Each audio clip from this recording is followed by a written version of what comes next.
Bom dia, todas e todos. Hoje é dia 25 de março, essa é a nossa quarta sessão do curso de Economia Monetária, e essa é uma sessão especial, né? Nós temos aqui um ilustre convidado, a quem eu queria agradecer. Eu já agradeci antes, mas vou agradecer agora publicamente pela presença. O nosso convidado é o André Lara Rezende. Eu não vou fazer longas apresentações, que eu acho que não é o caso, mas uma bem curtinha, eu acho que deve, né? O André Lara Rezende é um dos mais importantes e renomados economistas do Brasil. Certamente, os trabalhos que ele fez lá nos anos 80 e 90 foram decisivos para compreender o processo de alta inflação que a gente viveu naquele momento, e esse trabalho, essa reflexão, essa análise foi decisiva, novamente, quando da implementação, né, de um plano que foi bem sucedido no combate à inflação, que é o famoso Plano Real. Tá? Além disso, o André teve teve participação em várias posições chaves na vida pública brasileira, acho que ao longo dos anos 80 e 90, 2000, acho que não mais, né? E depois de um período mais afastado, digamos, da vida pública e mesmo da vida intelectual, ele, nos últimos anos, se desaposentou e voltou a escrever e a participar muito ativamente aí do debate intelectual, para sorte nossa. Então, é com muita honra, muita alegria que nós recebemos você aqui hoje, André. Então, é com você agora. Eu vou fechar o meu microfone. Obrigada. Bom, muito obrigado, Simone. Muito obrigado pelo convite. A vocês todos por estarem presentes nesse. Não é fácil ter aula por Zoom, nem sempre muito divertido, mas eu acho que o tema é muito importante, já que a Simone fez uma ligeira menção, uma rápida menção gentil à minha história, minha participação. Acho que faz sentido contar para vocês rapidissimamente como é que eu voltei a essa discussão da teoria monetária. Como a Simone disse, eu realmente, a partir do início do século XXI, quer dizer, de uns 20 anos atrás, eu sempre trabalhei, fiz uma combinação, eu fiz meu doutorado no MIT. Quando eu voltei do meu doutorado do MIT em 1979, eu fui imediatamente para trabalhar na PUC do Rio, ser professor da PUC do Rio. Meu objetivo era ser professor e fazer vida acadêmica, mas por alguns atalhos do destino, eu acabei trabalhando durante muitos anos, simultaneamente, mantendo uma combinação complicada, inclusive, de manter, de ser professor da PUC, participando do Departamento de Economia da PUC do Rio, e trabalhar no mercado financeiro no Banco Garantia. Depois, nessa época, eu fui diretor de política monetária do Banco Central. Na época não chamava assim, chamava de diretoria de dívida pública e mercado aberto, mas é a diretoria de política monetária hoje. Depois, fiquei muitos anos combinando essa dupla inserção acadêmica e no mercado financeiro. Voltei ao governo, na época que eu fui diretor do Banco Central, foi o Plano Cruzado, que eu participei do fracassado Plano Cruzado, que foi extraordinariamente importante para, mais uma vez, entender o funcionamento, o mecanismo de política monetária e das dificuldades e os riscos no programa de estabilização. Depois eu voltei ao governo com o Fernando Henrique Cardoso no Ministério da Fazenda, onde eu fui brevemente substituindo o Pedro Malan. No fundo, eu e ele fazendo uma coisa em conjunto, negociação da dívida externa, e fizemos o desenho do que foi o Plano Real. Eu ainda voltei mais uma vez ao governo como assessor da Presidência da República, do Fernando Henrique Cardoso, era assessor direto dele no Palácio do Planalto, para fazer algumas reformas institucionais.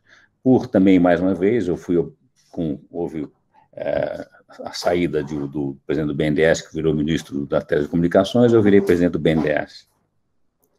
Depois, eu saí do BNDES com uma questão polêmica de privatização, etc., e me deu um certo cansaço da vida pública, de ações, e eu resolvi me afastar um pouco, só mais tarde é que eu percebi com uma ponta, inclusive, de depressão. Mas, claramente, algum tempo depois, eu vim voltar a fazer uma inserção acadêmica, dizendo, olha, eu, no fundo, tinha uma interrupção que era preciso recompor. E então fui ser professor visitante, senior fellow, na Universidade de Colômbia, onde eu fiquei 2 anos. E lá o meu objetivo era justamente retratar, um pouco a partir da experiência brasileira, a história da teoria monetária, um pouco de moeda e da teoria monetária. E, em particular, eu queria entender como é que foi que a teoria quantitativa da moeda, que foi ensinada insistentemente e, eu acho, monopolisticamente, quase que exclusivamente, em detrimento de todas as outras versões sobre a moeda, tinha desaparecido da teoria, sem muita explicação.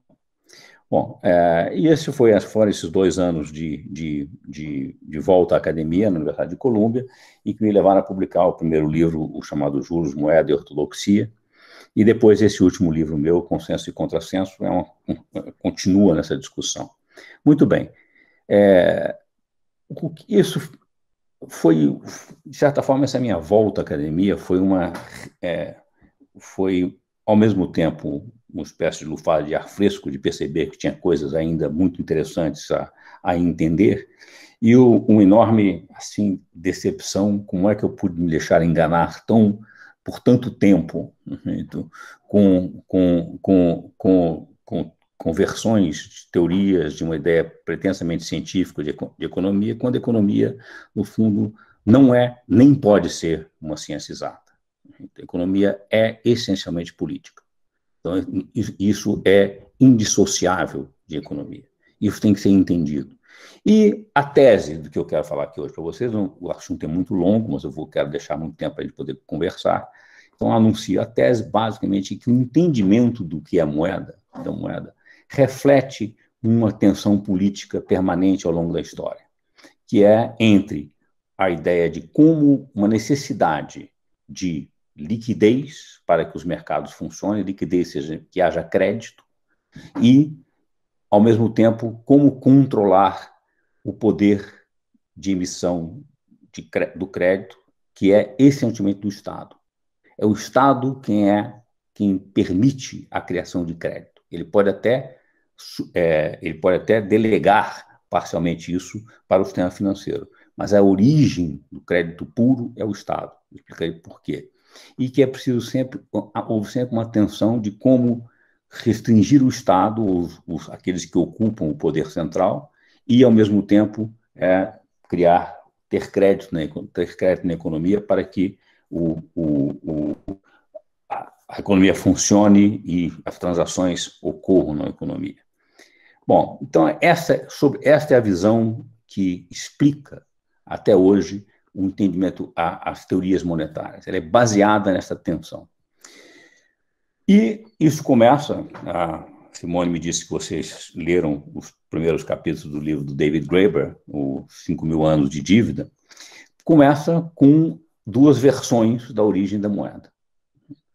A versão que foi insistentemente ensinada nas escolas de economia até muito recentemente, continua amplamente dominante no ensino de economia, que é a versão de que a moeda é uma criação espontânea dos mercados para superar o problema da coincidência de necessidades que acontece no escampo. Ou seja, a moeda, antes da moeda, havia uma economia exatamente como a economia monetária, mas que se baseava no escampo. E que isso era simplesmente uma inconveniência. Havia mercado, mas não era baseado em escampo. Bom, isto é flagrantemente falso. como hoje grande parte dos estudos antropológicos, todos você sabe sobre isso. Primeiro, porque não há uma economia, não há mercado sem moeda. É o contrário, é a moeda que viabiliza o mercado. E se não há moeda, não há mercado.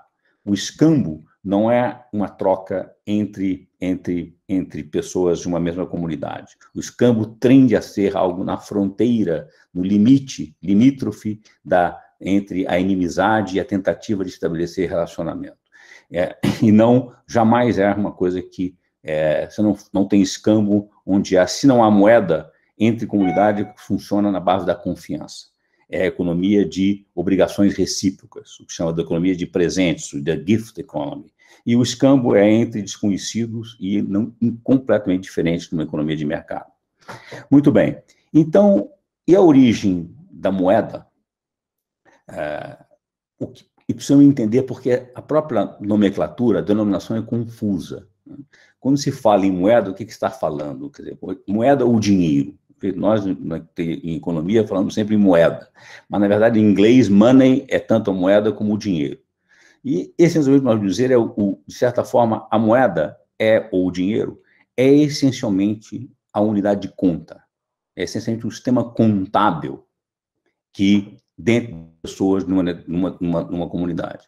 E esse sistema contábil, ou ele é na base de reciprocidades, olha, eu fico devendo mais ou menos algum favor, reciprocidade, ou ele é estabelecido mais formalmente pelo poder central, pela autoridade central.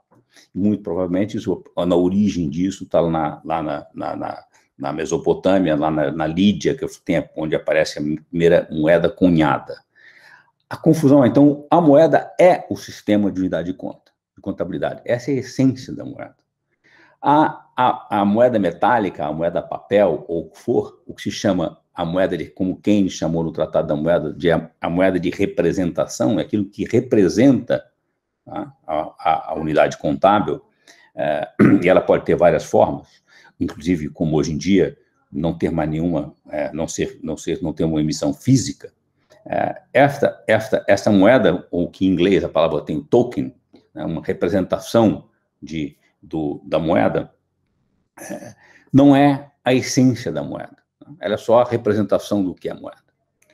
Bom, não vou entrar na discussão filosófica sobre isso, mas vocês já devem saber. Muito bem. O que eu trato nesse capítulo 2 do meu livro, Consenso e Contrassenso, é um pouco a história da moeda na Inglaterra.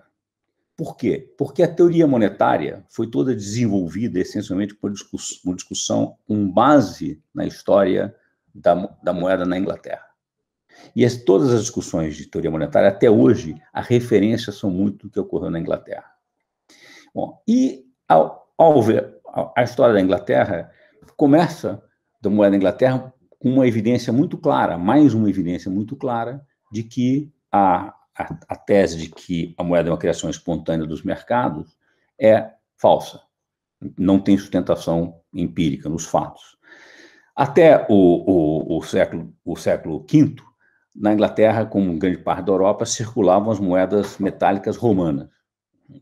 Com a desorganização do Império Romano, a partir do século V até o século VII, na Inglaterra, essas moedas começaram a desaparecer. Desapareceram por várias razões, por desgastes, por serem tesouradas, por sumirem, etc. Então, a economia inglesa, toda a Grã-Bretanha, ficou completamente desmonetizada. Ela não tinha moeda. Isso seria a situação ideal para uma economia que já tinha sido uma economia monetária, portanto, tinha um mercado, baseado no poder central romano, do Império Romano, para recriar uma moeda espontânea. E nada disso ocorreu, muito pelo contrário. Os livros de histórias mostram que houve um colapso completo da atividade econômica na Inglaterra e na Grã-Bretanha. O que ocorreu foi simplesmente as trocas se reduziram ao mínimo, quase de subsistência, entre comunidades locais, etc. E só voltou quando, lembramos que com o fim do Império Romano, a Inglaterra se fragmentou, não tinha mais ou menos uma coisa que era uma versão do feudalismo europeu, uma micro-versão na Grã-Bretanha, com barões e pequenos chefes guerreiros entre si brigando sem nenhuma organização central. Só a partir do século XI começou a haver uma certa centralização, uma certa determinação de um poder central, um suzerano, ou um rei que começa a organizar toda essa estrutura feudal da Grã-Bretanha. E muito bem, foi nesse período que começou a reaparecer moeda. Portanto, aí a coroa começou com a ideia de criar um sistema de contabilidade para cobrar impostos. Que essa é a tese que vocês sabem, que a moeda está sempre associada ao poder central. Por quê? Porque o poder central mantém a contabilidade justamente porque ele tem o direito, com mais ou menos legitimidade, de cobrar impostos. E ele aceita, por isso é que ele cria o sistema de contabilidade, ele aceita os passivos que ele emite, o crédito que ele emite contra ele para pagamento de impostos. Isso é que é a origem do sistema monetário. Muito bem, foi a partir do século XI, com essa consolidação do poder central, que a primeira vez começou na Inglaterra a se cunhar moedas metálicas. Então, passou a circular a moeda de representação. E com uma evidência de que a moeda, a liquidez, o crédito, a circulação é um serviço público, portanto, baseado com a do Estado, na época o governo começou a cobrar pela cunhagem das moedas metálicas. Ou seja, você levava o ouro ou a prata e em estabelecimentos credenciados, eles cunhavam a moeda oficial do reino. E cobravam, por isso, uma percentagem que podia variar de 2%, 2,5%, até 5%, que era chamado de senhorage. Até hoje, em economia, se chama com um custo de reter moeda corrida pela inflação, é chamado de senhorage, o ganho de senhorage do emissor da moeda, do Estado. Muito bem. Isso define claramente que a moeda é um serviço público. Mas, com essa emissão de moedas metálicas, que tinha um lastro praticamente 100% entre ou prata ou em ouro, cuja unidade, menor unidade, ainda assim, era muito alta em termos era mais do que um salário de um camponês, semanal de um camponês na Inglaterra na época, a economia continuava muito ilíquida, muito sem crédito. E tem uma história muito interessante que eu descobri ao pesquisar sobre isso, que do século XIV até o final do século XVI, quase 3 séculos, passaram a circular na Inglaterra pequenos tallies, quer dizer, são lingotes de madeira, né, que encaixavam um no outro, e que eram representativos de receitas fiscais antecipadas. Quem pagasse seus tributos antecipadamente à coroa, recebia como sinal daquilo esse tally. Né? E esses tallies tinham uma unidade, cada um deles valiam menos unitariamente do que o menor da libra de prata. Então, e eles passaram a circular como moeda. Então, é um caso da primeira moeda puramente fiduciária circulando na Inglaterra.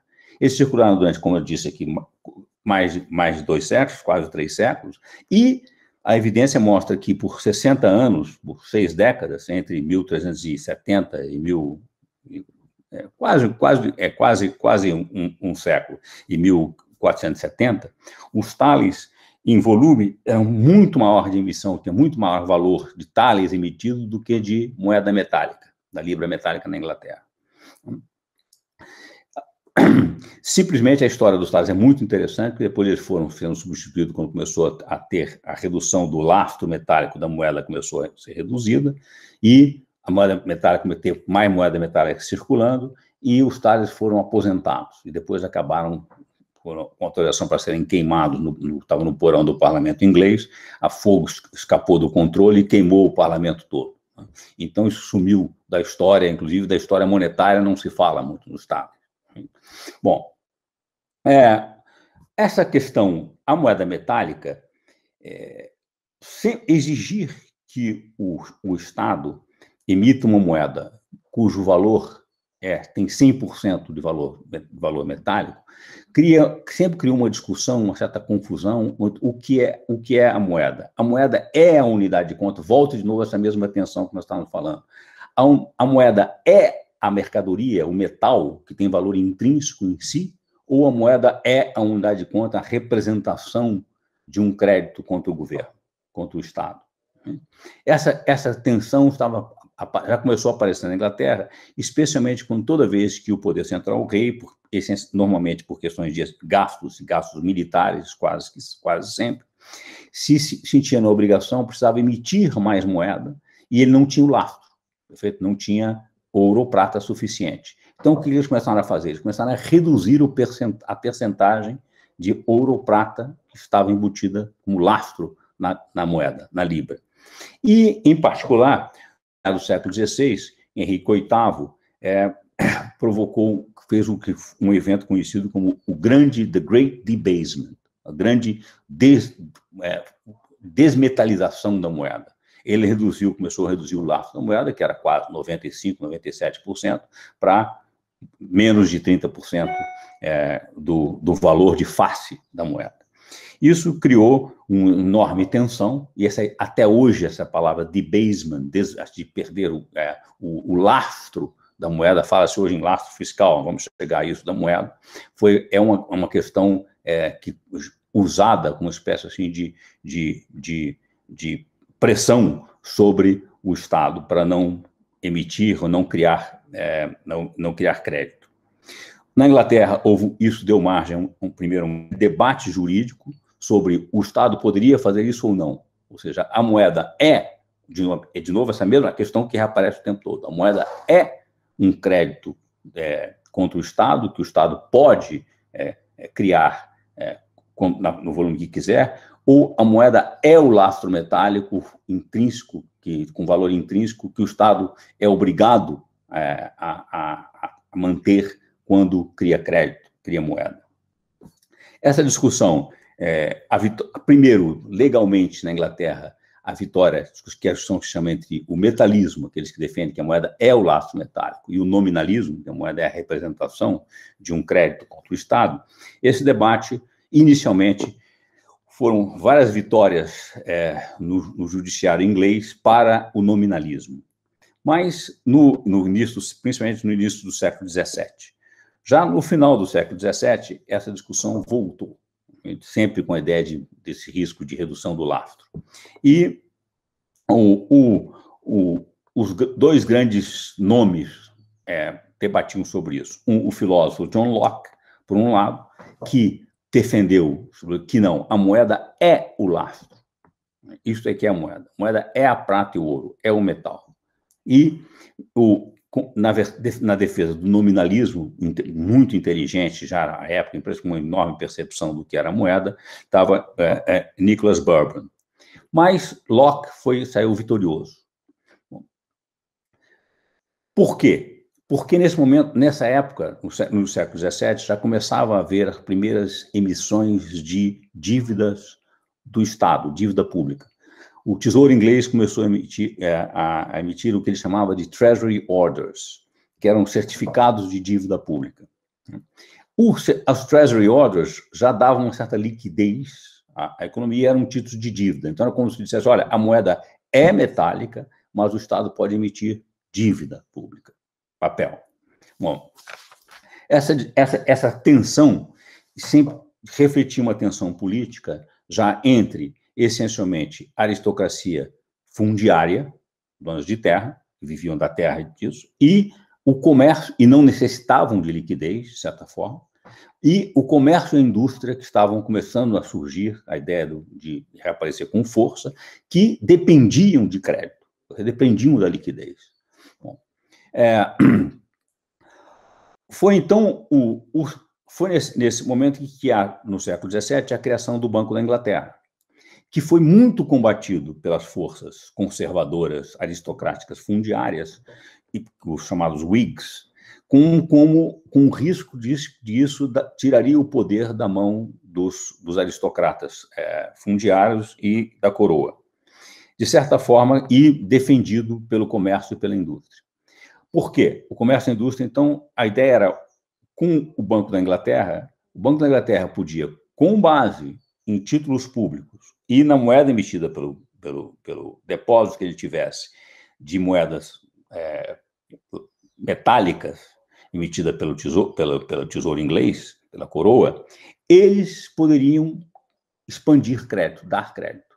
Então, você tem aí o embrião do sistema financeiro moderno, em que mantém o Estado preso à emissão lastreada, metalicamente, mas deixa livre a emissão de crédito, a criação de crédito pelo sistema privado, bancário privado. Com isso, você tem a expansão do crédito privado e mantém o Estado, o poder central, restrito. Sempre a preocupação de restringir o Estado por gastos conspícuos do Estado. Evidentemente, os donos do poder nunca foram muito, em nenhum país, em nenhum lugar, especialmente em períodos não democráticos, foram muito austeros nos seus gastos. Né? Mas a grande questão é que gastos são considerados legítimos, especialmente gastos de guerras, quando tinham que aumentar os gastos de guerra. Bom, essa tensão ficou resolvida com essa ideia de, olha, o sistema privado cria crédito, tá? E o Estado é restrito pelo lastro metálico. Como diz Schumpeter, a tese de Schumpeter é que a força do sistema capitalista de mercado é baseada em duas coisas. Uma que é muito lembrada, sempre ligada, que é a revolução, é a inovação tecnológica e a imaginação e inventividade humana, e o crédito. Sem crédito, o sistema de mercado, o capitalista de mercado, não funciona.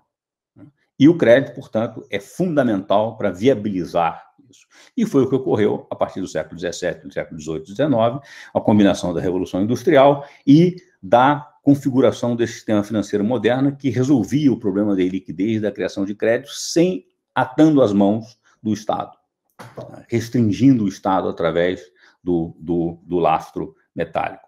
Esse sistema, que passou a ser chamado um padrão ouro, onde a moeda do Estado tinha que ser lastreada em ouro metálica, mas o crédito bancário podia se expandir, foi o que funcionou até o início do século XX. Isso resolveu o problema da liquidez, mas, primeiro, ele criou um problema, um risco de corridas bancárias. Como a moeda bancária não tinha lastro, e a moeda oficial do Estado era lastreada, havia sempre a ideia de que você poderia converter a moeda no lastro, a conversibilidade, você convertia a moeda em ouro. Toda vez que havia uma percepção de que o Estado poderia não conseguir resgatar toda a moeda bancária emitida em ouro, havia uma corrida bancária. Então, você começou a ter várias crises de corridas bancárias. E, em vários momentos, na Inglaterra, especialmente com as guerras napoleônicas no final do século XVIII, entre 1797 e 1821, a Inglaterra foi obrigada a suspender a conversibilidade da Libra. Disse, olha, a Libra não pode ser convertida, para evitar que houvesse uma corrida à conversão e uma grande crise financeira. Essa primeira período de inconversibilidade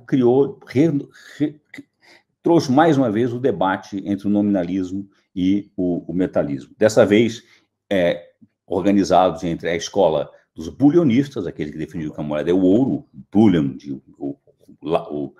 do ouro, e os anti-bullionistas, dizendo que não, a moeda é crédito. Essa discussão, onde, mais uma vez, David Ricardo retomou a posição metalista de John Locke, e, do ponto de vista do debate intelectual, do debate político, a vitória foi de David Ricardo e dos metalistas, mais uma vez.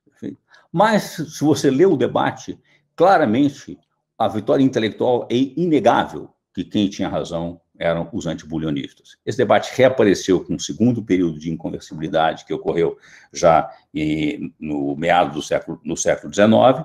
Aí as duas escolas ficaram chamadas pelo nome de a Escola da Moeda, The Currency School, e a Escola Bancária, The Banking School. Mas era exatamente a mesma discussão. Muito bem, para não me estender demais e podemos ter tempo para conversar, esse compromisso a moeda estatal lastreada e a moeda bancária livre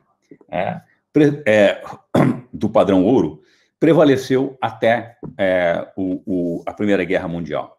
Foi depois da Primeira Guerra Mundial, sobretudo com as dívidas dos países europeus envolvidos nessa guerra e com a obrigação de pagamentos de reparações de guerra que o Acordo de Versailles impôs à Alemanha, e que foram pesadíssimas, como Keynes, que participou da discussão de Versailles, disse, olha, são impagáveis. E aí vem a grande discussão do problema da transferência de recursos, e que efeito isso tem, tanto no país que recebe as transferências, como que é obrigado a fazer as transferências. Bom, o padrão ouro ficou insustentável. Houve uma grande discussão se a Inglaterra deveria voltar ao padrão ouro, ao lastro ouro, etc. E, finalmente, depois da Segunda Guerra Mundial, na Conferência de Bretton Woods, para todos os efeitos práticos, o padrão ouro foi suprimido, acabou. Terminou em 1963, quando os Estados Unidos finalmente disse, olha, o dólar também não é mais conversível em ouro. E a moeda contemporânea é uma moeda exclusivamente fiduciária, é fiat money. Ela é só uma representação de um crédito. Ela não tem valor intrínseco nenhum. Se ela é uma representação de um crédito, não há nenhuma restrição para que o Estado possa, da sua emissão.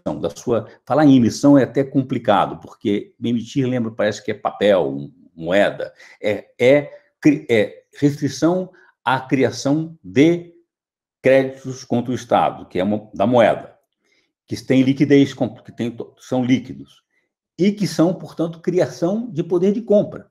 Perceba, portanto, que isso é um extraordinário poder que está sendo dado ao Estado. O Estado pode criar poder de compra em princípio, sem nenhum limite. Tá? E é isto que gera esse pânico em relação com a irresponsabilidade ou o poder excessivo que você está dando ao Estado. Para isso, o que aconteceu? Por causa disso, de uma forma curiosamente, eu acho que não sei se, como toda ideologia, não necessariamente as pessoas que a professam estão conscientes dela, mas a restrição ao Estado, que era feita pelo padrão ouro, pelo lastro metálico, foi substituída por uma nova restrição, que ficou dominante durante todo o século XX, sobretudo a segunda metade do século XX, que é a teoria quantitativa da moeda, cujo grande sacerdote dessa nova teoria, restrição, foi Milton Friedman na Universidade de Chicago, a partir de um trabalho dele com Anna Schwarzman sobre emissão de moeda na crise, e o papel da moeda na crise de 30, dizendo que, olha, a moeda é uma... Vocês todos conhecem a equação conhecidíssima da teoria quantitativa da moeda, que é uma identidade, simplesmente, e Friedman passou a dizer, olha, essa identidade não, ela tem a variável independente é a moeda e a variável dependente é a renda nominal. Então, a moeda criada pelo Estado não pode crescer mais do que a renda nominal. Então, e ela é proporcional à renda nominal, 1 para 1. Se você quiser que não haja inflação, que é a estabilidade de preços, você tem que restringir a emissão monetária a ser igual à taxa de crescimento da renda real. Se a base monetária, a moeda do Estado, crescer mais do que a renda real, isso se transformará proporcionalmente em inflação. Isso foi usado o tempo todo como as causas da inflação e a forma de combater a inflação, com restringir a emissão monetária do Estado. Ficou muito claro, já para os países que tiveram inflação crônica no século passado, na segunda metade do século passado, como o Brasil, e como eu, que já estudava isso e estava preocupado com isso desde quando estava como aluno de economia no mestrado, na Getúlio Vargas do Rio e no MIT, de que isso era falso. E, de certa forma, o MIT já tinha essa visão. Meu professor no MIT, todos os meus professores no MIT, Franco Modigliani, Stanley Fischer, mesmo Rudy Dornbusch, todos tinham uma visão de que, olha, isto não funciona assim, não é exatamente assim. A moeda não é proporcional, a inflação não é proporcional à emissão de moeda. O Franco Modigliani tinha uma imagem que eu gosto muito, que ele contava de uma aula que ele disse, olha, a proporcionalidade entre a moeda e a renda nominal é exatamente igual à posição estável de uma antena de um carro em movimento com o carro. É estável enquanto você não tenta parar o carro segurando a antena. Porque quando a hora que você segurar, o carro vai embora e você fica com a antena na mão.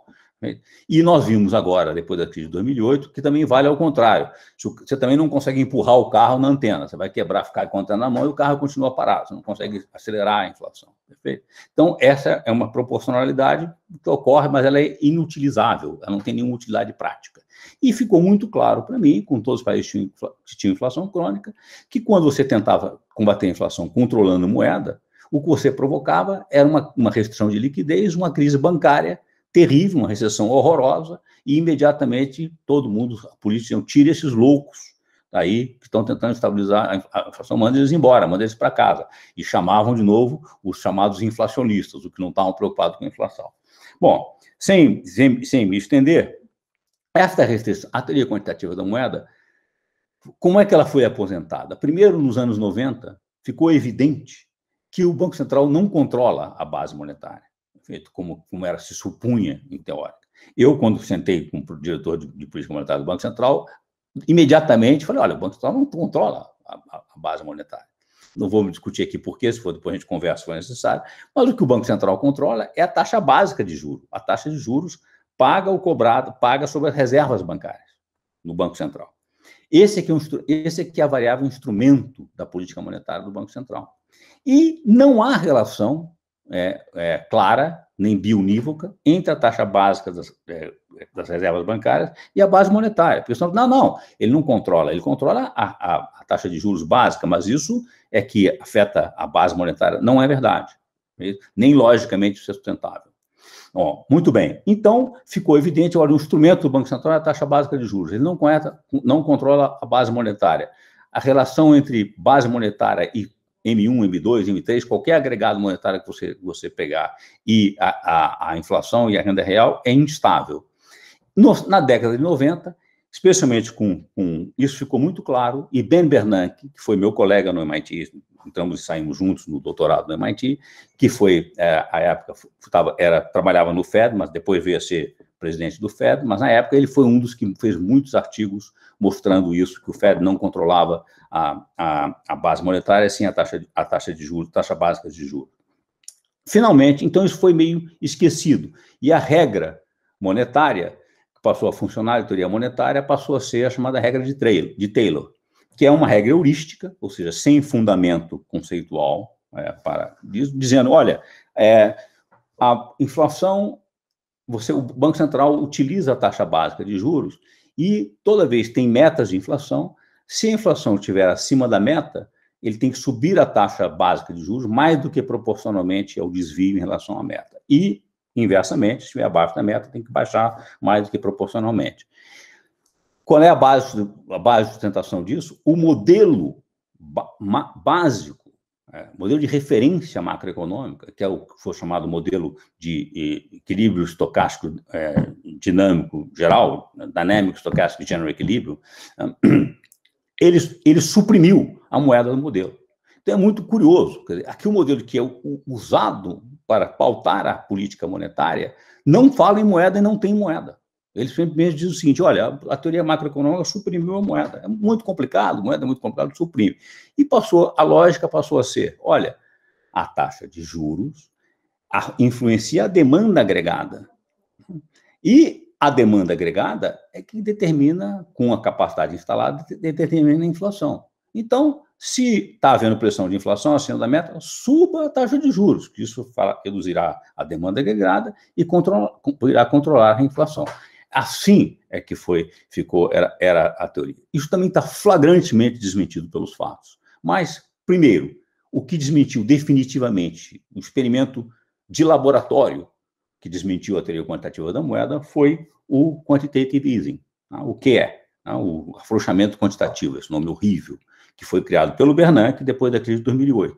Quando os bancos centrais, o Fed começou a fazer, o Banco do Japão já fazia isso antes, mas isso é outra história, começou a emitir moeda para comprar títulos públicos no mercado, depois até títulos privados. Emissão pura e simples de base monetária. E o Fed emitiu base monetária, que passou de 4% do PIB para 20% do PIB. Então, multiplicou de 2% do PIB para 20% do PIB, multiplicou por 10 a base monetária.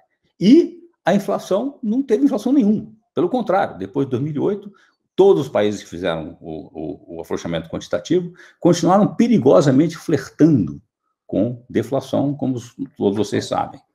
Então, é um desmentido de laboratório sobre a teoria quantitativa da moeda e a ideia de que moeda provoca inflação, em qualquer circunstância. Mas finge-se que não. Porque, embora, como os economistas não têm explicação sobre a inflação é essencialmente uma questão de expectativas, pode ter custos, o que for, então a ideia é o seguinte, olha, nós não falamos muito sobre isso, e quando alguém pergunta, se alguém fala que é a quantidade de moeda e tal, você finge que não viu, se for um aluno de graduação, você deixa ele falar.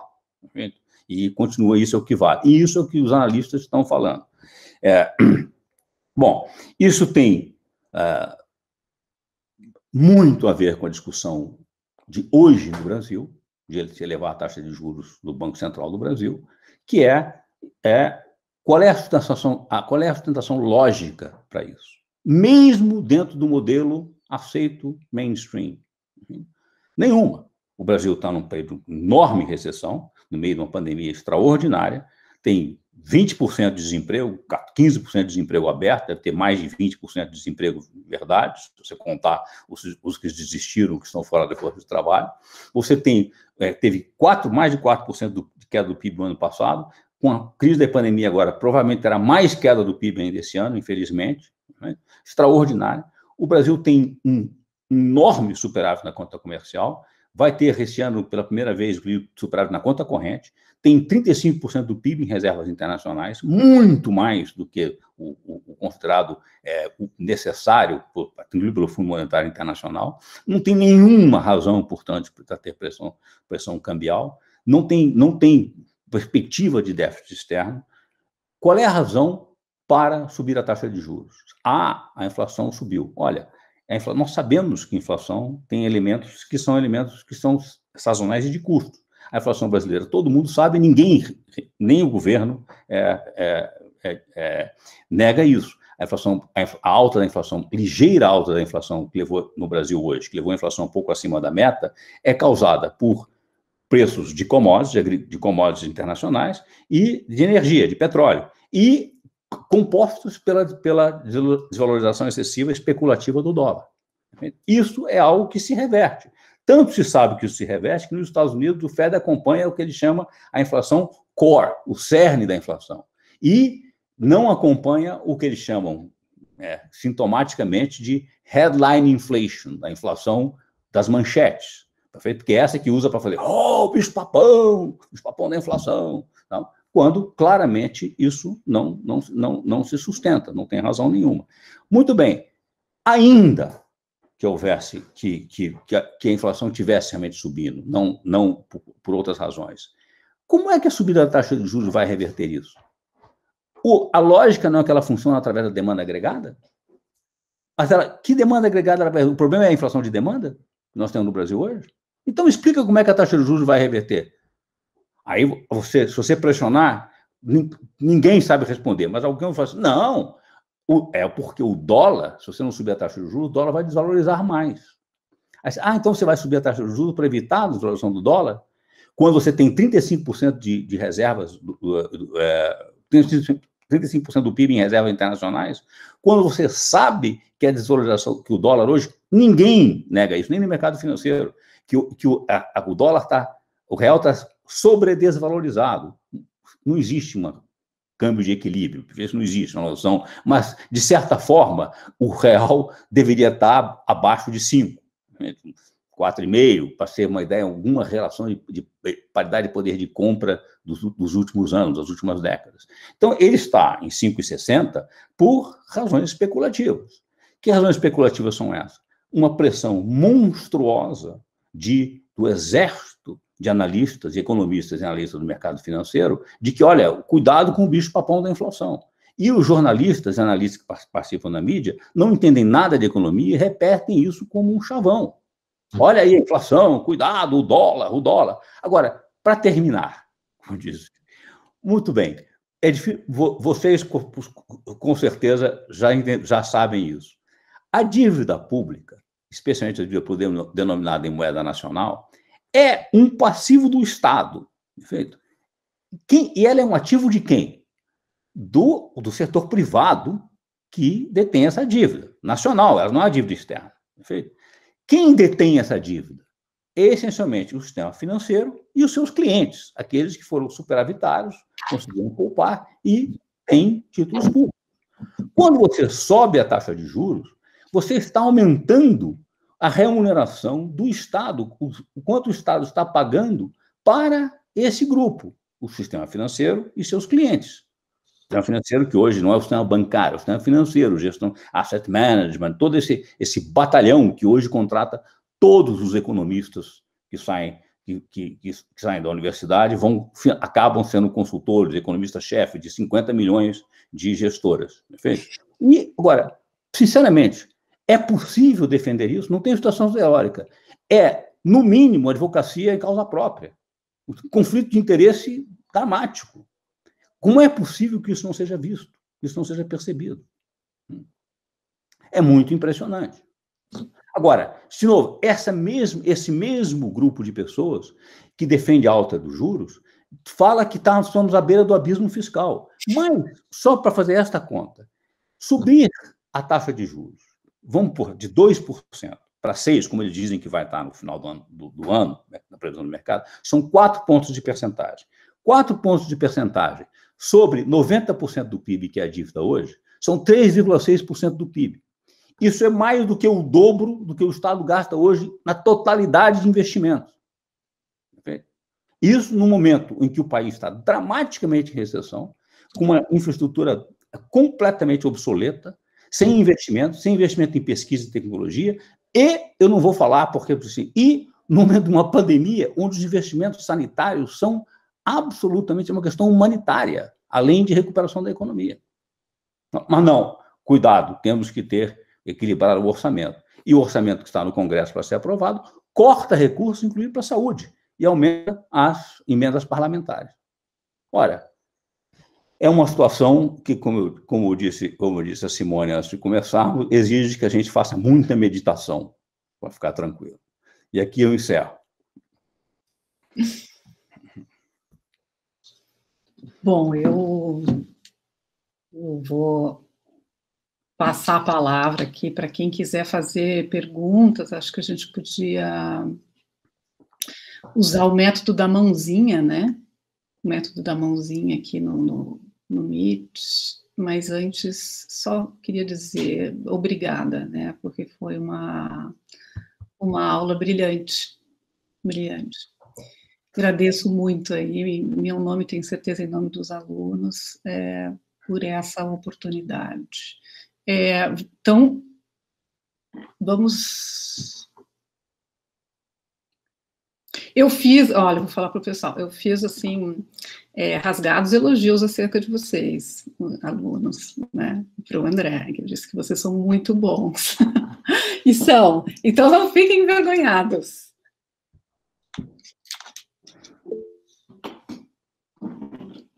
Eu vou, então, coordenando aqui, tá? Eduardo é o primeiro, Eduardo Ranieri, pode perguntar, Eduardo. Primeiro, parabéns, muito legal aí, gostei bastante. E eu queria saber, por exemplo, esse aumento da taxa de juros, mesmo a inflação, obviamente, não sendo uma questão de pressão da demanda, por exemplo, aumentando esse diferencial de juros com o resto do mundo, valorizando o câmbio, mesmo o objetivo, o regime cambial do Brasil, não, se esse não sendo o foco do regime de meta de inflação, não poderia ajudar, num certo sentido? Obviamente que não acho que faz sentido, mas fazer isso agora, mas não seria um efeito colateral, assim, que poderia ajudar a controlar?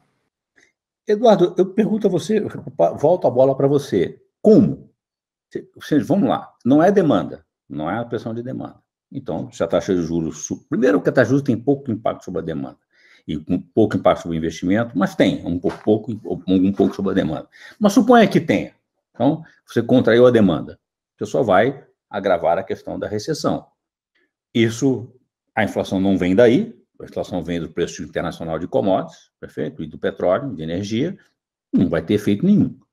Então, eu vou ajudar ao raciocínio, para você que está me respondendo.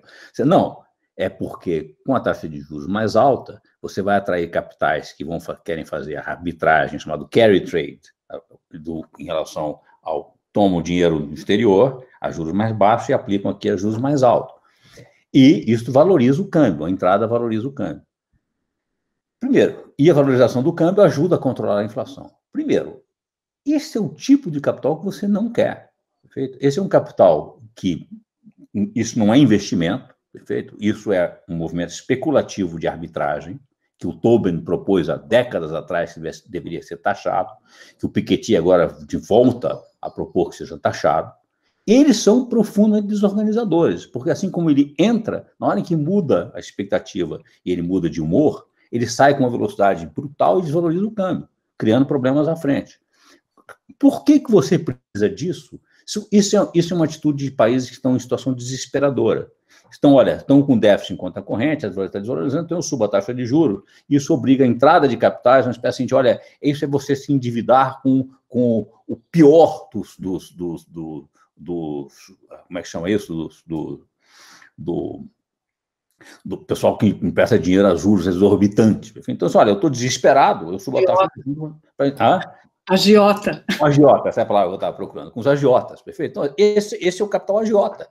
Agora, eu não preciso de capital agiota, eu estou sentado em cima de quase 400 bilhões de dólares de reserva internacionais. Todo mundo... Eduardo, se o Banco Central quiser pôr o câmbio abaixo de 5, ele não precisa nem agir, ele é só falar, ele não precisa nem vender reserva, ele só dizer que vai operar com os derivativos cambiais, os swaps, chamados swaps cambiais, e ele põe o câmbio onde quiser. Então, e todo mundo sabe que não dá para enfrentar um Banco Central que está sentado em 400 bilhões de dólares de reservas e o país tem superávit comercial gigantescos e superávit na conta corrente. Então, qual é a razão? Então, o argumento de que chamar o agiota, subir a taxa de juros para chamar o agiota para valorizar o câmbio, também não se sustenta. Então, eu devolvo a pergunta para você. Como é que isso vai ajudar a controlar a inflação? Eu não digo nem como o que eu acho que seria uma solução, mas é o que parece que está sendo tentado, né? E não como essa subida dos juros como uma tentativa de controlar a demanda, mas me parece mais essa tentativa desesperada de tentar controlar o câmbio, mesmo que eu não acho que isso seja uma coisa benéfica. Mas me explica por que você vai controlar o câmbio com juros se você está sentado em cima das reservas, que você precisa, é só o Banco Central dizer e operar, só vender. O Banco Central, como o Paulo Guedes disse, desde lá de trás, o Paulo Guedes sempre disse que queria ter um câmbio desvalorizado. Se esta equipe econômica, quem está lá, quisesse que o câmbio voltasse a ser abaixo de 5, voltaria. Agora, se eles querem usar o câmbio alto, porque eles acham que isso estimula exportações e é bom, como eles disseram lá atrás, perfeito? Ou como um sinal de pressão para pressionar o equilíbrio fiscal, para reduzir os gastos, que é o que fazem. Perfeito? Olha, cuidado, se vocês gastarem mais, o câmbio vai para a lua. Então, eles não podem controlar o câmbio, porque eles precisam usar isso como argumento. Agora, 1 segundo de lógica, como é que isso funciona? Por que subir a taxa de juros vai controlar a inflação? Vai reduzir a inflação? Não dá para entender. Agora, e como nós dissemos antes, se a inflação tem muitas expectativas coletivas, ao contrário, quando você passa a bombardear todo dia na televisão, nos jornais, analistas, economistas de mercado, falando a inflação vai subir, a inflação vai subir, a inflação vai subir, as pessoas falam, olha, realmente, a inflação, já estão falando na televisão em inflação, vocês provavelmente não eram nascidos, perfeito? Mas eu vi com inflação de verdade. Então, o que nós temos hoje, com a inflação ainda 5% ao ano, ligeiramente acima de 5%, transitoriamente a inflação acumulada em 12 meses chegar a 5% ao ano, olha, isso não é nada. Isso não é nada.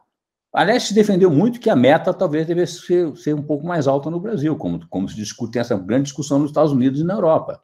Se a meta deve ser 2%, 4%, o que for. Eu até acho que a meta deve ser baixa.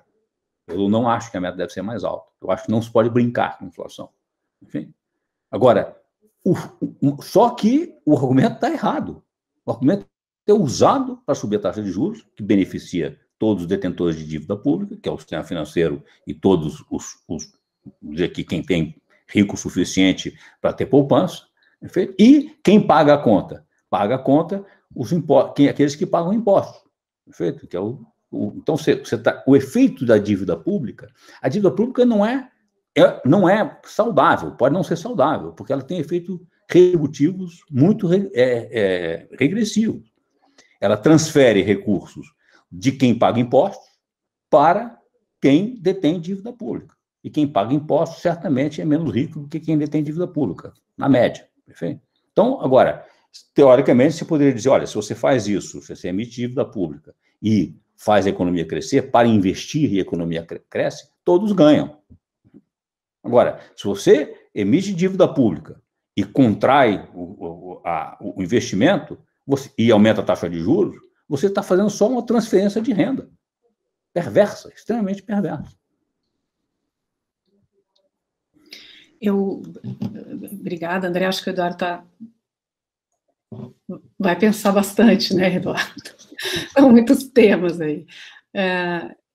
Eu vou passar a palavra para o João e depois para a Clara, mas eu só queria até, enfim, levantar um outro ponto aí, dentro disso que o André estava falando, né, que é o próprio fato de que o Banco Central dos Estados Unidos, por exemplo, né, o Jeff Powell já anunciou que ele não vai perseguir a meta de inflação no ano, né, que essa coisa de perseguir a meta da inflação e se antecipar aí a uma inflação futura pode ter um olhar de mais longo prazo, né.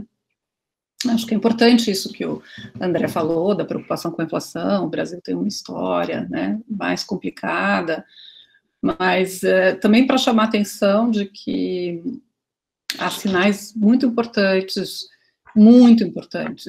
de alteração na condução da política econômica no mundo inteiro, hoje, que foram precipitados pela pandemia, né, e são sinais muito positivos que vêm de fora do Brasil, sobretudo, me parece, nos Estados Unidos, né, e aí fica um desespero aqui de alguns de nós de que há uma enorme resistência para a penetração dessas ideias no Brasil.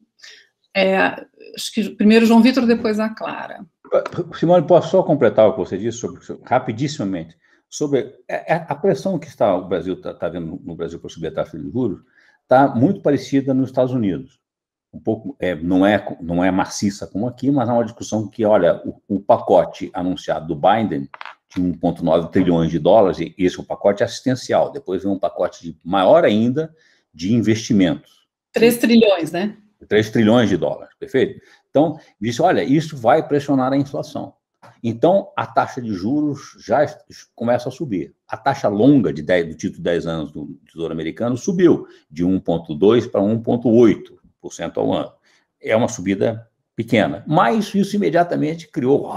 o mercado acionário caiu nos Estados Unidos, o mercado de títulos todos caíram, porque a taxa sobe, os preços dos títulos caem, e houve uma enorme pressão para o Fed se manifestar, para o Fed intervir.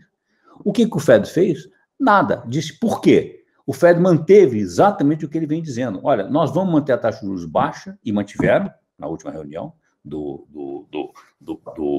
Comitê de Política Monetária dele, do Copom deles, e disseram, e nós vamos manter baixa até que haja pleno emprego, e possivelmente até um pouco depois disso. Perfeito? Isso, que é um instrumento novo, criado depois da crise de 2008, na bagagem dos bancos centrais, que eles chamam de forward guidance, quer dizer, direcionamento futuro de política, é uma forma muito importante de usar. Agora, você pode usar isso, quer dizer, usar voz, um direcionamento verbal, ou você pode agir, que é o que o FED já deu vários sinais que pode passar a adotar isso. O Bernanke já defendeu isso, várias pessoas estão defendendo isso. E é o que o Banco do Japão já faz ativamente, que é intervir em toda a estrutura termo da curva de juros, ou seja, não fixar só a taxa de um dia, overnight, a taxa básica, mas fixar a taxa para títulos de 1 ano, de 5 anos, de 10 anos, e daí para frente. Como? Ele diz, eu compro e vendo a tal taxa, na estrutura de taxa. Como o Fed ele não tem limite na emissão de dívida na sua própria moeda, ele é todo poderoso.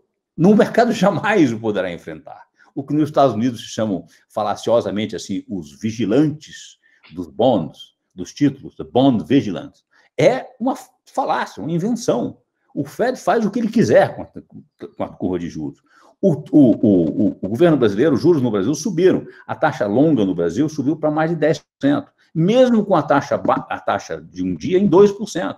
Então, olha, para estar subindo em 10%, basta que o Banco Central diga o seguinte, olha aqui, vamos muito bem. Então, a 10% eu recompro a dívida longa, a 10% para o Tesouro, e financio com reservas que eu pago 2%. Perfeito? É extraordinariamente lucrativo para o Banco Central e para o Tesouro Brasileiro. Ah, mas a dívida vai encurtar. Qual é o problema de encurtar a dívida? A dívida é toda líquida. O título de 10 anos, se as pessoas quiserem vender, o Banco Central vai ter que vai comprar. Se tiver uma crise, tem que comprar. A dívida é integralmente líquida. Quando eu compro um título de 10 anos, eu estou imobilizado, eu não posso pressionar a demanda, porque eu estou com o meu dinheiro parado num título de 10 anos. Você vende título de 10 anos assim, ó. Você vende título de 10 anos sem perder um tostão, cotação imediata na hora que você quiser. Perfeito? Então, é completamente líquido, não tem nenhuma distinção em relação à moeda. Então, essa é uma conversa fiada. Então, essa pressão, quando o mercado começa a subir a taxa de juros, eu tenho vontade, eu já fui hoje em dia assim, eu falo, eu gostaria de ser diretor de política monetária do Banco Central, sentar lá, ou ser presidente do Banco Central, e sentar, em uma semana, a taxa de 10 anos vai cair imediatamente, perfeito? O câmbio vai botar onde você quiser, hoje é uma situação ideal, é muito diferente. Quando eu fui diretor de política monetária do Banco Central, a inflação estava 10% ao mês. Era uma situação catastrófica. Não tinha, o Brasil tinha dívida externa, o Brasil não tinha superávit comercial. Aí você está numa situação complicada. As pessoas não entendem. Com muito, mesmo o Stiglitz, uma excelente entrevista no EUE algumas semanas atrás, comete esse equívoco, confunde Brasil com a Argentina, como se os dois tivessem, a dívida pública dos dois fossem equivalentes. A dívida pública argentina é uma dívida externa, ela depende de financiamento externo, depende do Fundo Monetário Internacional. O Brasil não. Perfeito? O Brasil não é Argentina, o Brasil não é Equador. Eu tive agora uma conferência, uma palestra com o ministro da Fazenda lá da Costa Rica, o presidente do Banco Central. Olha, os países do Caribe estão numa situação gravíssima, porque eles têm dívida externa. Perfeito? Eles dependem de realmente financiamento externo, em dólar. Como era a Grécia, que não consegue emitir euro, como a Grécia depois da crise de 2008. Esse é um problema sério. Não é o caso do Brasil. Bom, deixa vocês. Eu vou passar a palavra para o João, mas eu também não resisto. Vou fazer 2 comentários aqui, né? Não é só o Stiglitz que não entende a situação do Brasil. Muitos brasileiros, economistas progressistas, ditos progressistas brasileiros e tal, não entendem essa situação. Né? Não entendem que a gente tem, enfim, câmbio flutuante. Não entendem e não querem entender. Porque o Stiglitz, eu acho que não. O Stiglitz não entende porque não tem informação. É desinformado, exatamente. É desinformado. Não querem entender. Os outros não querem entender. Acho que é isso. E aí eu queria também, o Michael está aí, né? O Michael, na aula passada, no finalzinho da aula passada, a aula foi sobre David Graeber, mas acabou na curva de juros, né, Michael? Porque alguns alunos viram aí o debate que eu participei no Cofecon na semana passada e que houve aí uma conversa, né, entre eu e o professor Marcos Lisboa, e ele, enfim, tentando fazer o ponto de que a curva de juros no Brasil era especialmente empinada e que ficava cada vez mais clara a dificuldade que o Tesouro tinha de rolar a dívida e que, então, a dívida... ele era empurrado para a dívida curta e que a dívida curta era um horror, né? E eu fiz o meu ponto aqui para o Michael na aula passada, e eu acho que aqui, enfim, o André explicou muito, muito claramente por que isso não tem nem pé nem cabeça. João Vitor, você agora. E depois o Rafael. Eu até começo minha pergunta pensando nesse debate, porque eu achei muito legal a ideia de você falar, não tem como você falar que um país está quebrado. E acho que o professor André, ele trouxe esses dados, por exemplo, falando das reservas em divisas de 35% do PIB, de um superávit comercial. E aí eu queria perguntar, nesse cenário de pandemia que a gente está vendo, um desemprego altíssimo, pessoas voltando a passar fome, todo um debate sobre o gasto público, e vendo que o Brasil talvez seja um dos únicos países, se não o único, que está tomando um caminho para a austeridade, se faz sentido, por exemplo, reduzir essas reservas internacionais para pensar em gasto público, e como fazer isso também sem ter essas pressões inflacionárias. Então, como utilizar desse momento que o Brasil está vivendo para pensar em gasto público e pensar, talvez, em renda básica, em pensar em como transformar essa situação de pandemia mais tragável, vamos dizer assim. Victor, eu não sei, a ideia de que você precisa usar as reservas internacionais para financiar gastos públicos, de novo, é um equívoco, perfeito? Porque você só precisa usar reservas internacionais para financiar gastos no exterior, compra no exterior. Aquilo é comprável com moeda nacional. Tudo aquilo que é comprável com moeda nacional, você gasta, você compra e o governo compra e emite. Não tem o que fazer, não tem como ser diferente. Você não tem como, se você vender, como é que você vai usar as reservas internacionais para financiar gastos aqui? Você vai vender as reservas internacionais para quem? Para o mercado. Ao você fazer isso, você vai derrubar o câmbio. A taxa de câmbio o real vai valorizar. Okay? Segundo, quando você deu dólares para o mercado e retirou reais, retirou reservas. Ao retirar reservas, as reservas bancárias ficam abaixo do mínimo necessário. Eles vão imediatamente ter que recompor as reservas bancárias. Perfeito? Eles vão ter que te vender títulos públicos, e se o Banco Central não quiser que a taxa de juros suba, a taxa básica suba e saia do seu controle, ele tem que recompor as reservas bancárias. Então, isso é a mesma coisa, isso não tem nada a ver com o financiamento do gasto público. Você não precisa das reservas internacionais para financiar o gasto público. Aliás, você não precisa, isso é a essência do Modern Monetary Theory, que o governo não precisa de fontes de recursos financeiros para financiar seus gastos. Ele financia seus gastos. Depois, se ele quiser e achar que os seus gastos podem pressionar a demanda agregada, e ele precisa reduzir a pressão da demanda agregada, então ele tem que reduzir de alguma forma. Como é que ele reduz isso? Retirando poder de compra do setor privado. Ele gastou, ele usou o setor de compra que ele criou a emitir moeda, ele tem que retirar. Ele retira cobrando impostos. Então, impostos têm o efeito de abrir espaço para os gastos públicos. Esse aqui é o ponto, e não financiar os gastos públicos. Abrir espaço quando não há, quando nós estamos perto da capacidade instalada ou da restrição externa, por exemplo, nós estamos em desequilíbrio externo. E o imposto, ou então os impostos são usados como estímulos de gastos ou não gastos, estímulo de poupança, e você quer. Se eu quero desestimular o fumo, eu taxo o cigarro. Perfeito? Agora, a razão de taxar o cigarro não é para ter receita para o governo. Então, ou eu uso impostos para fazer um efeito de redistribuição de renda e riqueza, se a redistribuição está muito desigual. Mas assim que deve ser entendido o sistema tributário. Não o sistema tributário entendido como financiamento do gasto do governo, que ele não precisa. Eu vou fazer uma única exceção. Eu acho que é preciso impor que existam restrições institucionais e administrativas ao gasto do governo, perfeito? A criação de poder aquisitivo pelo governo. Mas essas restrições, porque o governo não pode perder o pé e gastar tudo o que quiser. O governo não pode tudo. O governo é obrigado a gastar bem. O problema do financiamento é que não existe. Tudo, como disse um economista que eu me esqueci agora, tudo que é tecnicamente possível é financeiramente possível ao governo. Perfeito? Agora, nem tudo é tecnicamente possível. Algumas coisas eu não posso fazer porque estão erradas. Agora, não foi o Keynes que disse isso, hein? Acho que foi o Keynes. Né? Eu vi isso outro dia. Como pagar a guerra, ou alguma coisa assim.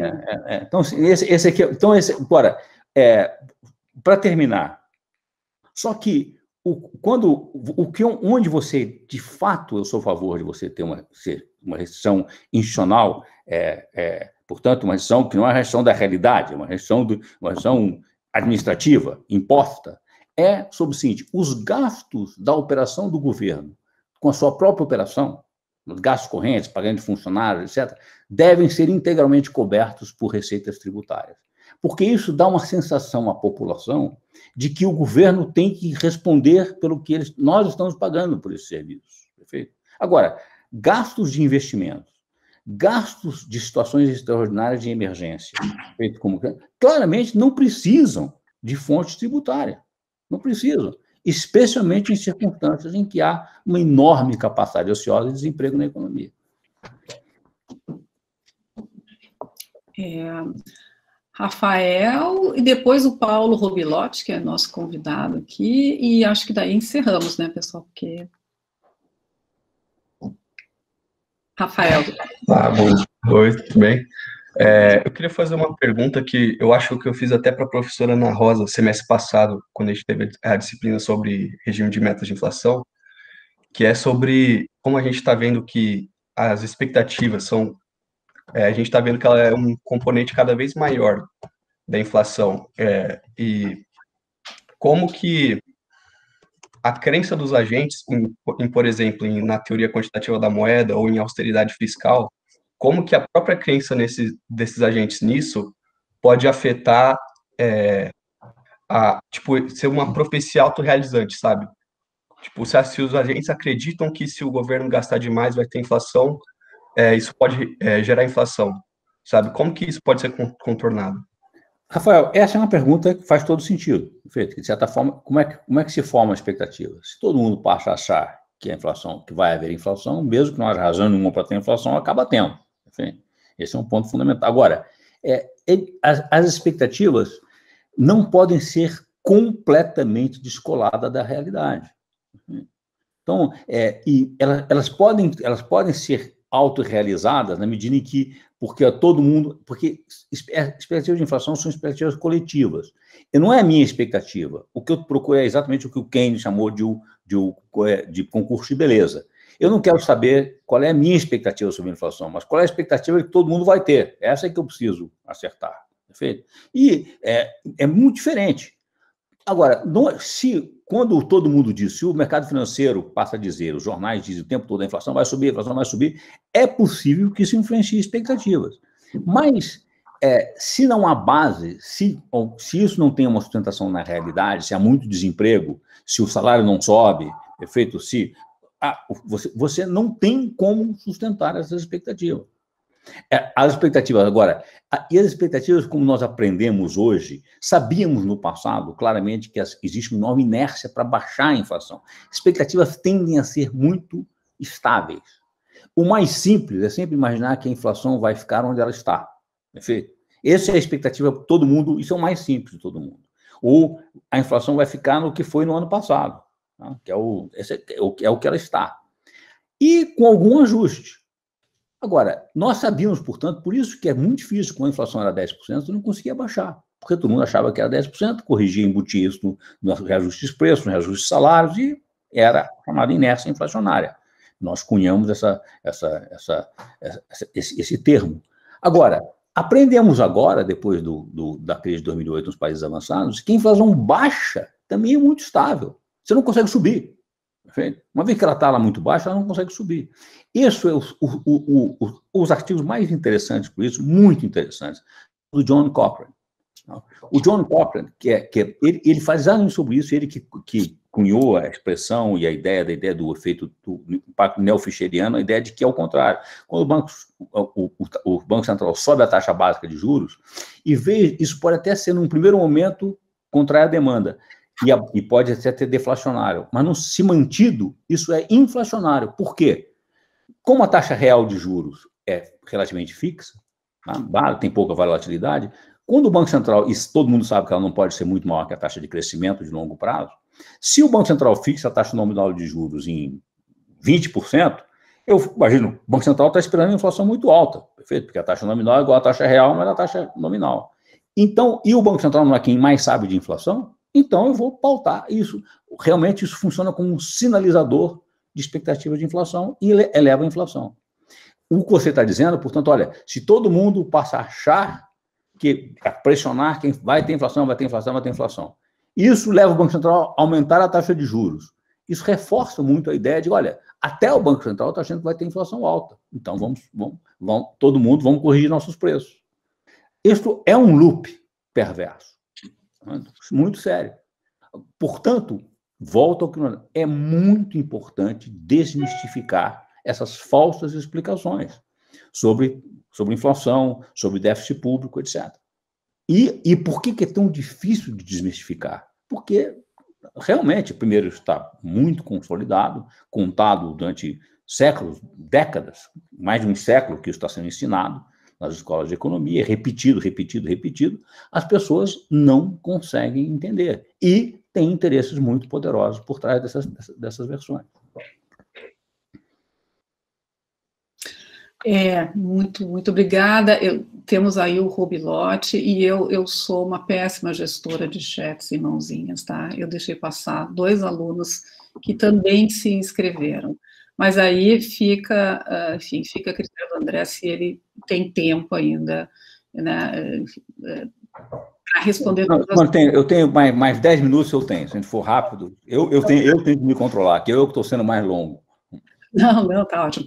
Então, Paulo, Rubilotti, rapidinho, e aí, Clara, e... a Clara disse que foi contemplada pela fala do Rafael. Legal, Clara. Então, Paulo. Professora Simone, primeiramente, obrigado, tá bom, por ter aceito aqui essa invasão. Professor Lara, uma honra também ouvir esta aula incrível do senhor. Eu tenho uma dúvida, muitas delas o senhor já tirou na sua fala. Os Estados Unidos, durante a Guerra Civil, foi quando ele construiu, basicamente, a nação para valer, com infraestrutura, enfim, rasgando todo o mapa geográfico, e financiou a guerra com emissão monetária fora do padrão ouro, né? Em contrapartida, a gente não vê nenhuma explosão da inflação naquele período. E também não tinha restrição externa. Era muito próximo de uma situação básica, guardar as devidas proporções, do Brasil hoje. Quando a gente fala em expandir o gasto público, fazendo investimento, a crítica que a gente ouve é: ok, isto não vai pressionar a inflação nesse momento, porque aumenta a oferta, mas num período subsequente, isso vai se tornar custo. E isso que é o problema na rolagem, enfim, na pressão da dívida e gera inflação. Como que responde a essa crítica, sobretudo dos economistas mais ortodoxos, de que a pressão estaria T+2, T+3 no tempo, né, numa temporalidade diferente de pressão? Paulo, eu não entendi o argumento, perfeito? Sobre a questão da Guerra Civil Americana, você tem toda a razão, eu não estou muito familiarizado com como é que foi a questão de inflação depois da Guerra Civil, mas toda grande guerra é financiada com moeda não conversível. E se isso depois dá inflação ou não, depende do sucesso de recomposição da economia e de crescimento da economia para frente. Esse é mais ou menos o esquema que é válido em todas as circunstâncias de guerra da história. Países sempre financiam guerra com emissão de moeda fiat, não conversível, mesmo quando a moeda antes da guerra era conversível, e saem sempre com uma emissão monetária excessiva, uma dívida alta, e essa dívida depois ela converte, porque a dívida não pode ser explosiva, a relação dívida-PIB não pode explodir, não tem um limite mágico, não é os 90% Rogers-Reinhardt, mas claramente não pode ser explosiva, tem que ter uma trajetória, ela pode circunstancialmente subir a relação dívida-PIB, não existe um limite máximo, teto máximo, mas depois ela tem que ela cair. E como é que ela cai normalmente? Ela cai normalmente com o crescimento da economia e crescimento da arrecadação. E controle dos gastos, natural, assim que sempre acontece. Perfeito? Agora, dito isso, eu não entendi o argumento disso. Olha, se eu vou investir agora, vou investir no momento quando você investe é demanda, não está sendo oferta ainda. Perfeito? Você está simplesmente botando a economia para funcionar. Esse é o clássico remédio keynesiano, numa recessão como nós estamos hoje. O que eu sempre disse, por isso que eu acho que você deveria ter, assim como você tem um banco central que controla com o Copom a taxa de juros, que é um instrumento fraquíssimo, você deveria ter um banco de investimentos, eu acho que no Brasil, inclusive, podia se transformar o BNDES nisso, que é um banco que tem, dentro de um objetivo de longo prazo de investimentos, para onde vai o país, investimentos públicos e privados, perfeito? Ele controla a execução, a velocidade de execução desses investimentos, percebendo se há espaço pela pressão inflacionária e pelas contas externas. Qual é a velocidade de execução desse programa? Um programa de longo prazo, cuja execução é controlada por junto com o Copom, Comitê de Política Monetária, você teria um comitê de investimentos, perfeito? Que operaria conjuntamente. Agora, quando você faz esses investimentos, se são investimentos bem feitos, produtivos, cuja taxa de retorno é maior do que a taxa de crescimento da economia, a taxa de juros real da economia, ele, num primeiro momento, ele é uma pressão de demanda, você controla, para não pressionar excessivamente. Num segundo momento, ele expande a oferta e o crescimento, e resolve o próprio problema que você tinha criado atrás, com um aumento de dívida para financiar o investimento. Eu não entendi como é que ele lá na frente vai criar problema. As pessoas estão sempre confundindo, como o vício de raciocínio reaparece o tempo todo. Né? A tentação de, não, mas peraí, deve ter alguma coisa que está errada. Porque eu não posso ter dívida pública sem criar problema. Então, eu fico tentando inventar. Não vai criar no futuro. Olha, para e pensa. Eu digo, para e pensa. Agora, eu vejo, porque eu sou muito exposto a isso. Eu fui banido, hoje em dia, eu sou excomungado. Os economistas mainstream. Mas, basicamente, eu vejo, quando eu raciocínio com economistas, eles ficam desesperados. Porque não tem como contra-argumentar. Não tem como contra-argumentar. Aí o que eles fazem? Olha, ou ficam constrangidos, completamente constrangidos, não sabem o que fazer, olha para baixo, rila, tal, os que foram meus alunos, então ficam constrangidíssimos. Então, até porque eu tenho uma certa autoridade moral, até hoje. Os intelectuais sabem que eu não sabem o que fazer, não argumentam. E os outros não sabem o que responder. Aí falam, não, você está errado e pronto, não vou discutir. É impressionante, é impressionante. Quer dizer, então, e volta esse argumento, olha, não, eu não estou sabendo agora, mas a coisa que ele está falando deve estar errada. Então, aí eu falo, às vezes eu falo assim, vai para casa, pensa e me responde onde é que eu estou errado. Nunca mais volta. Nunca mais volta.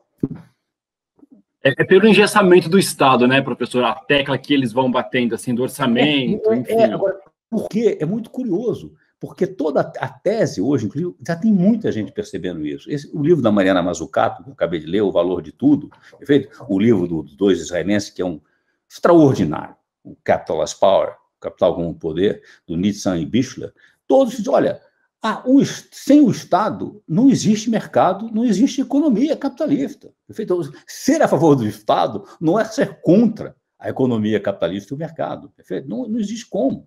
Não existe. Isso é que nós começamos a falar sobre a moeda. Então, qual é o problema? Eu vou só para terminar sobre isso aqui. O que é a tese hoje, para mim, está muito clara. Economia é política e é uma questão de poder. A criação de valor, de riqueza e valor, é uma empreitada conjunta, é uma empreitada comunitária. Não pode ser alocado a quem? Não foi quem criou este valor, foi fulano, foi a empresa tal, não existe isso. A meritocracia é um mito, por não há como alocar. E é uma criação comunitária, não só da humanidade, da inventividade humana, não só das que está viva, mas do passado. você está usando coisas que foram criadas no passado, é uma atribuição comum. Então, a gente cria valor em conjunto, com trabalho, engenhosidade e inventividade, feito conjunto. Aí, como é que aloca essa riqueza, que é esse valor criado? Esse é um problema político. Um problema político que se pretende que a economia vem com uma impostura de dizer que não, é um problema técnico. Perfeito? Problema técnico. Agora, isso tem nenhuma sustentação, que é um argumento completamente circular. Né? O valor é dado pelo preço. Não? O seu mérito é dado por quanto você ganha. Então, você ganhou por quê? Porque eu tenho mérito. Mas como é que sabe que eu tenho mérito? Você ganhou. Olha, é extraordinário. É extraordinário. É impressionante que isso passe. E que as pessoas aceitem isso. Muito bem. Bom, acho que né, o Gustavo também retirou a pergunta dele, já foi contemplada, as respostas foram super amplas e profundas. Eu vou só dizer uma coisa, né? A gente está vivendo momentos muito difíceis, muito difíceis, mas há alguns momentos dentro desses momentos difíceis que são grandiosos, né? Assistir uma grande aula dá a todos aqueles que são curiosos intelectualmente uma grande alegria, né? E isso, enfim, os americanos falam assim, né? You've made my day, né? Quando acontece uma coisa boa. Então, eu acho que todos nós ganhamos pelo menos um dia aqui. Eu acho que nós vamos ganhar muito mais. Tá? Então, assim, em meu nome, em nome dos queridos alunos, eu sempre digo que eu deposito uma enorme esperança neles, né, no que eles vão fazer no futuro. Paulo também, Robilotti, nosso aluno de pós-graduação, Ana Rosa, minha colega, em nosso nome, eu agradeço muito a sua presença aqui. Nós ganhamos o dia e acho que muito mais, sabe? Muito obrigada. Muitíssimo obrigado, Simone. Muitíssimo obrigado a vocês todos, alunos. Para mim é uma enorme alegria ver assim que poder despertar curiosidade intelectual é um sonho, um alívio, uma maravilha. Sim. Muitíssimo obrigado a você.